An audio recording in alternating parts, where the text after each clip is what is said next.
Mel's Hole Mystery. On February 21, 1997, a man who identified himself as Mel Waters called into the wildly popular Coast to Coast AM with Art Bell. The show discussed conspiracies, and Mel Waters had an intriguing one. He claimed he'd found a bottomless pit 9 miles west of Ellensburg in Washington state. Even more incredibly, he said the hole had paranormal properties, with objects thrown in it seemingly coming back to life, and later maintained that these paranormal incidents led to the government seizing his property. It's an intriguing story, so you might wonder whether Mel's Hole is real, what became of Mel Waters, and whether there are any deep holes in the Ellensburg area. Let's dive deep into the urban legend of Mel's Hole. The background on Art Bell. To understand why the story of Mel's Hole has been so enduring, you first have to understand the popularity of Art Bell.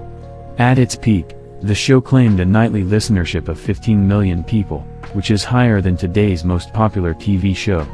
If you're curious, that's Yellowstone, which averaged 11.5 million viewers per episode in its 2023 season. As noted earlier, Art Bell's show delved into a mixture of supernatural and conspiratorial themes. Tune in for a night, and you can expect to hear anything from Bigfoot sightings to secret government programs to discussions on UFOs. It was a call-in show where listeners could share bizarre tales. The most hair-raising segments, such as a frantic caller claiming to reveal the secrets of Area 51, became iconic and obsessed over by Bell's legions of fans. If callers revealed outrageous tales that sounded believable, their stories often seeped into the broader culture beyond Bell's devoted fan base. Mel Waters first appears on Art Bell.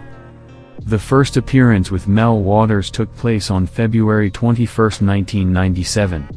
The full show is archived here if you want to give it a listen.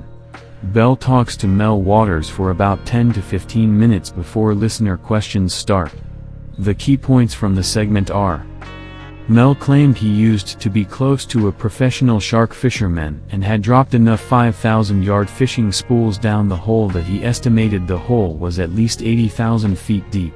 The hole has no echo, and his pets were afraid to approach it. He also claimed they were in talks with Central Washington University to study the hole. It was said that neighbors used to throw garbage down the hole, and after a neighbor threw his deceased dog down the hole, it was later spotted alive nearby. Although it's worth noting that even Waters cast doubt on that story being true in his first call to Bell. Waters claimed the hole had a steel door they'd installed and a retaining wall surrounding it. Mel also said it was in his will that he wanted to be thrown down the well if he were to pass away. Listening to the segment, the person claiming to be Mel was incredibly well-spoken, which is part of what added to the allure of the story. He was cautious about some of the supposed supernatural elements of the hole while expressing amazement when told his measurements would make it the deepest hole in the world. Simply put, the person calling in as Mel Waters was a great storyteller. However, follow-up calls would veer more into the paranormal. In another call to Bell just a few days later, Mel claimed the military had blocked off the access road to the hole and offered him a generous offer for his property. Waters appears again and goes into hiding. Mel ended up calling back into Art Bell's show 3 different times in 2000 and twice in 2002. He claimed that he'd accepted the generous offer from the U.S. government and was paid $250,000 per month for the government to lease his land, at which time he moved to Australia. However, from this point on, his stories became even more fantastic. Waters told an elaborate tale of government abduction, said his wife disappeared, claimed the government removed his land from satellite images, and insisted he was invited to a second hole in Nevada. This second hole had the ability to transform creatures, and Waters told a long story about a sheep entering the hole and producing a strange creature with paranormal healing activity.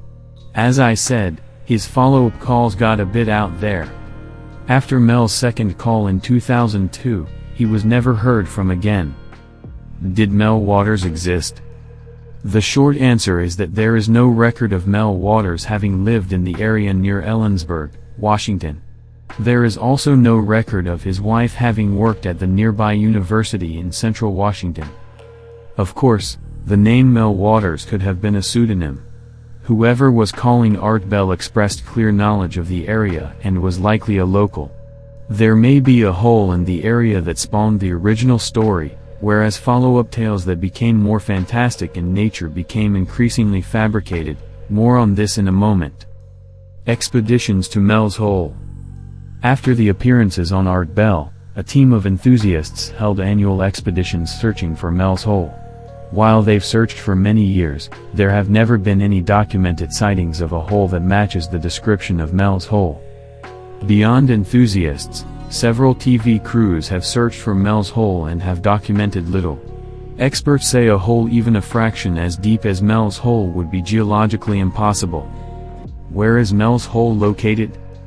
Mel's Hole is located on the Monashtash Ridge, which is approximately at the coordinates 46.857778 and -120.347778. It's about 9 miles west of the city of Ellensburg, Washington. Now, I need to once again note that no one has actually identified Mel's Hole, and this location is approximately based on descriptions where Mel Waters identified it in his appearances on Art Bell. However, there might be one hole that could be the inspiration for Mel's Hole. A geologist from the Department of Natural Resources in Washington state believes a now abandoned gold mine shaft could have been the inspiration for Mel's Hole. It sits near where the description of Mel's Hole was on Art Bell and is a circular hole that goes deep into the earth. Unfortunately, this hole is fairly ordinary for mining holes and is less than 300 feet deep. That's certainly deep enough to be a point of curiosity, but it's nothing like the incredible bottomless pit described on the Art Bell show.